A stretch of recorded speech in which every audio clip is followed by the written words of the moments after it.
Hello friends, this is Satyam Agrawal and welcome to Positivity with Satyam. So, you are formally welcome to my channel Satyam All in One Days. Good evening everyone. तो शाम के 5 बज रहे हैं और T time भी हुआ है, तो चलिए शुरू करते हैं पॉजिटिविटी विद सत्यम। वैसे आज मैंने ग्रीन टी बनाई है जो कि हमारा फैट भी कंट्रोल करती है, साथ ही में हमारे नर्व सिस्टम को भी शांत रखती है और डायबिटीज़ को भी कंट्रोल करती है। तो आप लोग भी पीजिए ग्रीन टी, इस सेहत के लिए बहुत अच्छी होती है। पहली न्यूज़ है हमारी देहरादून से, नंदा देवी पर्वत से। 14,500 फीट पर कोई मौका नहीं छूट सकता चढ़ने का, जबकि वो एक फॉरेस्ट गार्ड हो। तो महीनों से दुर्गा सती उम्र 32, रोशनी नेगी उम्र 25 और ममता कंवासी उम्र 33 ट्रैक्सिंग की तैयारी कर रही थी। और कुछ हफ्ते पहले ही वो भारत के दूसरे सबसे ऊंचे पर्वत नंदा देवी पर्वत पर चढ़ने वाली पहली महिला फॉरेस्ट गार्ड बनी, जो पर्वत 25,000 फीट से भी ऊंचा है।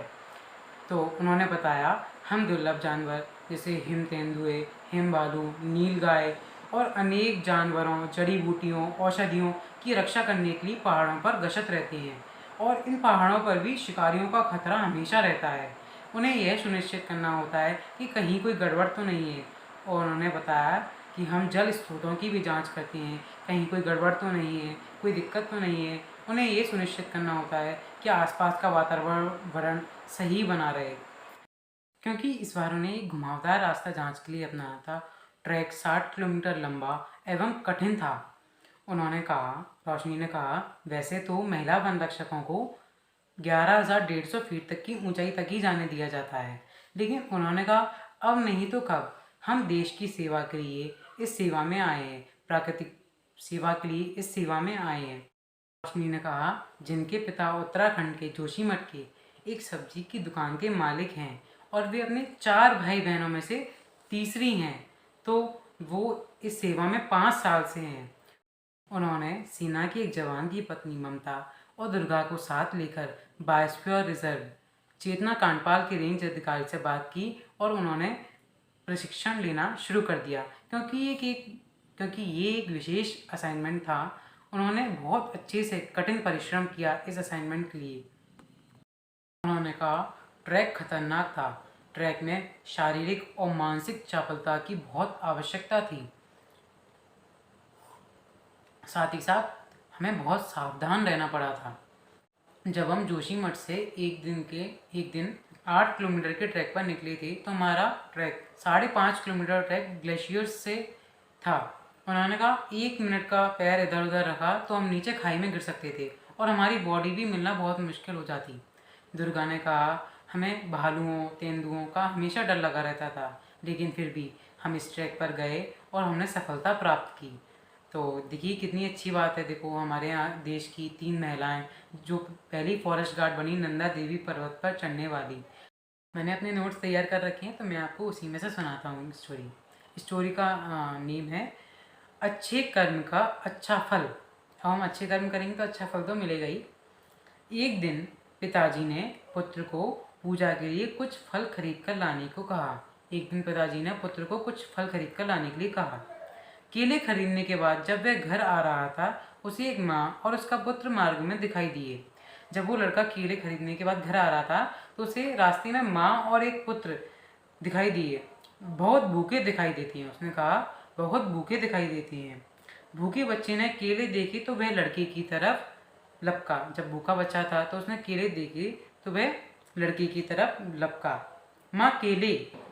माँ ने भागकर बच्चे को पकड़ा, परंतु भूख के कारण दोनों वहीं गिर गए। माँ ने भागकर बच्चे को पकड़ने की कोशिश की, लेकिन दोनों वहीं गिर गए। केले घर ले जाने की बजाय इन्हें खिला देना बेहतर होगा। लड़के ने सोचा, केले घर ले जाने की बजाय इन्हें खिला देना बेहतर होगा। लड़के ने केले माँ बेटे को दे दिए और फिर उन्हें पानी पिलाकर आया। लड़के ने केले माँ बेटे को दे दिए और उन्हें पानी पिलाया। माँ ने कहा, तुम बड़े दयालु हो। माँ के बेटे ने कहा, हे दयावान, तुम्हारा धन्यवाद। उनकी आंखों में खुशी के आंसू थे। उन्होंने बार बार उस लड़के का धन्यवाद किया। जो माँ का बेटा था उसने कहा, भगवान तुम्हारा भला करे। लड़का खाली हाथ घर पहुँचा। फल कहाँ है? पिताजी पूछेंगे, फल कहाँ है? फलों के बारे में पूछने पर लड़के ने कहा, इस फल तो धन्य हो गए हैं, इसलिए दिखाई नहीं दे रहे हैं।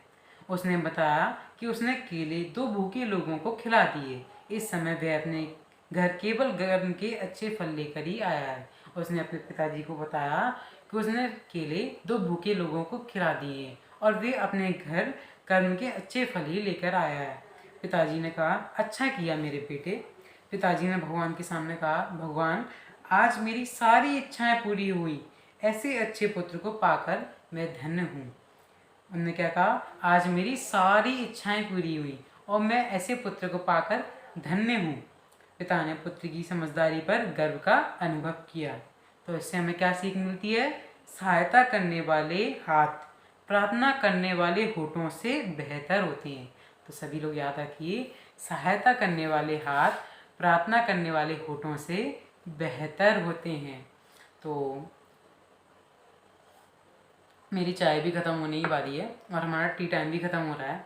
तो मैंने लास्ट टाइम एक बात कही थी कि बर्ड फीडिंग ज़रूर करते रहिए, पक्षियों के लिए छत पर दाना डालिए, पानी रखिए क्योंकि गर्मी बहुत पड़ रही है। और हम तो पानी पी सकते हैं लेकिन पक्षी ना किसी से कह सकते हैं और ना दे सकते हैं, तो उनके लिए तो हमें करना चाहिए ना। तो बर्ड फीडिंग ज़रूर करते रहिए। आपको वीडियो अच्छा लगा हो तो वीडियो को लाइक करना, शेयर करना और चैनल को सब्सक्राइब करना मत भूलिएगा।